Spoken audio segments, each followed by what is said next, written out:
Bienvenidas, bienvenidos, bienvenides a este segundo podcast titulado La continuidad de los procesos de deshumanización en el mundo moderno colonial.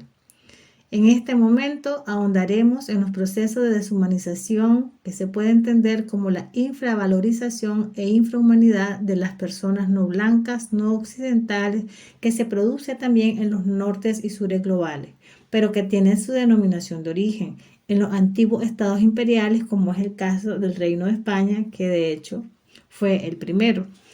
Es decir, estamos hablando de la colonialidad del ser. Y aquí te ofrecemos otra conceptualización para ampliar la ya planteada en los módulos estudiados sobre esta temática.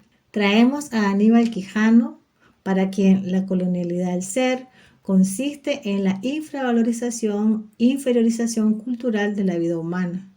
La colonialidad del ser entonces es aquello que enuncia el despojo de la condición humana que padecieron los pueblos amerindios, pero que continúan hoy y que se ceban en los habitantes que vienen del sur global, aquellas personas que vienen del sur global. Hablaremos entonces de cierta medida de mujeres y hombres racializados que hoy habitan las antiguas colonias y que son vistos y tratados como esclavos, son explotados, explotadas, son cuerpos usables, desechables, son las condenadas, condenades y condenados de la tierra, ¿no? Y estas prácticas y formas y violencia se hacen dentro de esta lógica de la modernidad colonialidad. Los hombres y mujeres del mundo blanco occidental siempre necesitaron el trabajo y servidumbre de las otras y de los otros para su sobrevivencia. Es decir, ahora en la expansión del capitalismo, su bienestar, la buena vida del mundo blanco descansa en la explotación de las otras y de los otros racializados. Los procesos de deshumanización del mundo moderno colonial siguen vigentes. Aquello que se decidió en Valladolid sigue en sus formas de violencia y despojo. Hoy en estas tecnologías de la dominación se siguen practicando, además de lo dicho, en los conflictos, en las zonas de guerra, en los cuarteles, en las prisiones, en los encierros, en las deportaciones, en las calles cuando paran a los migrantes para requisarlos y pedirles si tienen papeles o no. O cuando un hombre o una mujer migrante en el Estado español entra a un lugar y recibe ataques racistas por parte de la población blanca. En el mundo blanco, precisamente el color de la piel, como dijo Frantz Fanon, muestra el grado de humanidad que le corresponde a las personas no blancas, africanas, asiáticos, indígenas, afrodescendientes, etc. Es decir, mientras más oscuro sea nuestra piel, más negras son las personas, el grado de deshumanización es brutal, es mayor, es más visible y es cotidianamente atacada.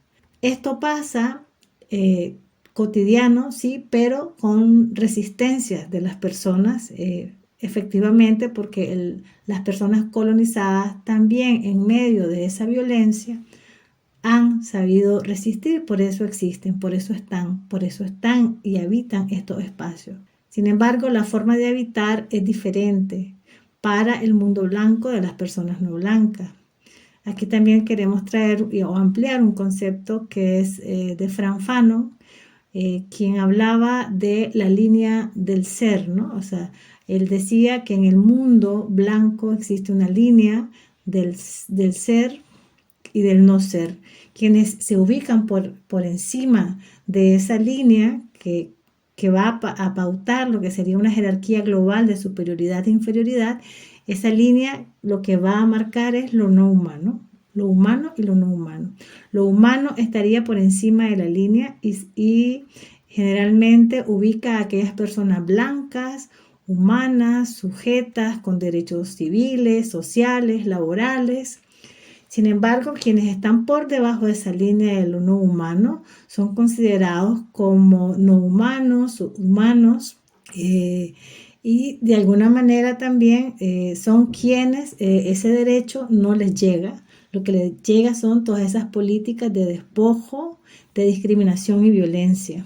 También es importante recordar que ese racismo puede ser vivido no solamente por el color de la piel o la etnicidad, también la lengua, la cultura, la religión. De eso estamos hablando. Y esas características, esas maneras de vivir y expresar la cultura o las diferencias son bien marcadas en estos países, pero también en los países del sur, como Abya Yala. Pero estamos hablando de España, que en tanto es una sociedad también patriarcal, colonialista, clasista, y vamos a ver cómo funciona este proceso de deshumanización, como les comentábamos, a partir de la experiencia de las mujeres que trabajan en el servicio doméstico y de cuidado, aclarando también que en el podcast anterior, cuando hablábamos de violencia contra las mujeres, también estábamos hablando de un proceso de deshumanización. Centrándonos ya en las mujeres que están en el servicio doméstico y de cuidado, te podemos recordar que estas mujeres trabajan también en un régimen de semiesclavitud o esclavitud, haciendo labores y jornadas de trabajo por más de 14 o 16 horas. Se juegan la vida porque trabajar en el servicio doméstico y de cuidado implica para ellas, por ejemplo, no tener tiempo, no poder ir al médico, tener angustias, estrés, temor, desplazarse a las zonas residenciales fuera de las ciudades, en la cual en ese trayecto pueden ser objeto de violencia y violación. Tienen dolores por estar lejos de su país. Los jefes en algunos casos les llegan a pegar, las maltratan y algunas han podido romper el miedo y han podido denunciar, pero esto no es siempre, debido a su condición de estatus legal o no legal en este país. También sufren dolores y cuando se les muere un familiar por estar fuera de su país, ya sean madres, padres, hijos e hijas, y esto es muy importante considerarlo. También pasa que las corren o las echan del trabajo sin previo aviso. Sufren acoso sexual o violencia sexual. Y son sometidas o intentan someterlas a que asuman la cultura propia española para que puedan integrarse. Y esto es muy importante mirarlo con una mirada crítica, porque esto no pasa solamente dentro de esas familias que contratan estos servicios de trabajo doméstico de cuidado, sino que estas políticas de integración también son parte de una política pública del Estado español. Se la reproducen las ONG cuando tienen servicios de integración de las poblaciones migrantes y para que las mujeres aprendan también a cocinar y a comportarse en esta sociedad. Es una política racista, claramente. Muchas de estas mujeres del trabajo doméstico no se han quedado con los brazos cruzados. Han estado por más de 10 años luchando para que, por ejemplo, el Estado español aprobara el convenio 189 de la Organización Internacional de Trabajo, la OIT. Este convenio lo que ofrece es una protección específica a quienes se dedican al trabajo doméstico y de cuidado. Pero fue hasta el año pasado, en el año 2022, que el gobierno finalmente lo aprobó. Sin duda, es un logro importante para muchas de las mujeres del sector. Por ejemplo, se les reconoce un salario mínimo, estar en la seguridad social, tener algún soporte frente a un accidente laboral, tener subsidios por despido, pero esta norma no ha cambiado la vida para todas y no de la misma manera. Muchas condiciones de violencia racista, clasista y patriarcal siguen existiendo en sus contextos laborales y también en el país.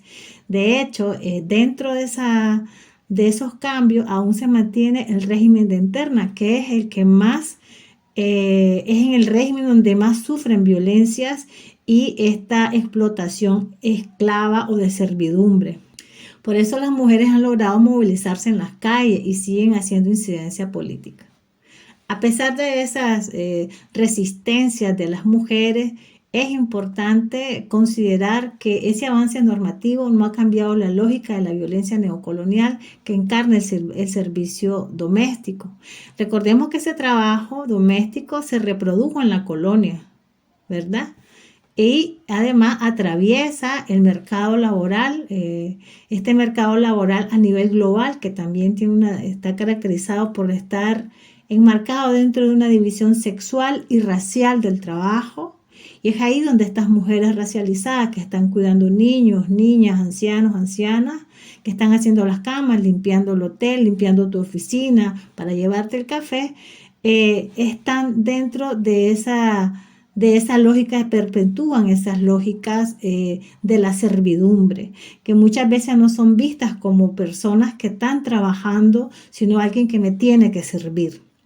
Y esto es muy importante que veamos, porque muchas y muchos podemos ser cómplices de esos procesos de deshumanización que no están en el aire, sino que son constantes y cotidianos.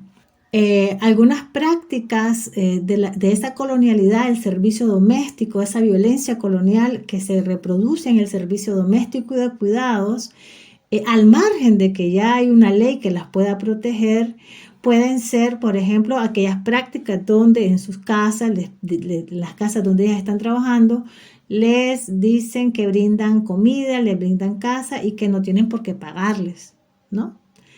Eso es un mecanismo que también pasaba en la colonia, y de eso sabemos quienes vivimos en Abya Yala cómo fueron también tratados los pueblos indígenas, las mujeres y los hombres indígenas que estaban en régimen de servidumbre, que no recibían pagos, o la mano de los hombres y mujeres que fueron esclavizados, ¿no? cuya mano de obra fue gratis a punta de despojo y de violencias. Entonces es importante, y vamos a ir cerrando, poniendo la atención a cómo esa deshumanización que viven las personas racializadas en los nortes globales están vigentes, pasan de manera muy natural alrededor de nuestros entornos. Y en ese sentido, esta lucha no es una lucha que apela o que atañe o que interpela a las mujeres racializadas que están en el servicio doméstico.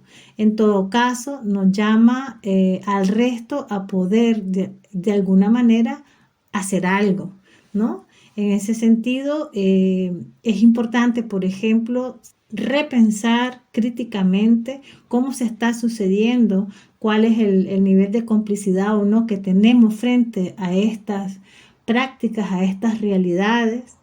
Pasa también por cuestionar las teorías del desarrollo, el supremacismo blanco y la forma en que se infravalorizan las culturas de las otras y de los otros sujetos no occidentales. Como hemos visto, las mujeres trabajadoras siguen resistiendo, están luchando. Sin embargo, es fundamental decolonizar a los amos y a las amas blancas de las casas y lugares donde estas mujeres racializadas realizan ese trabajo doméstico y de cuidado. Gracias, esperamos que con este podcast puedas hacerte algunas preguntas, problematizaciones. Gracias por escucharnos.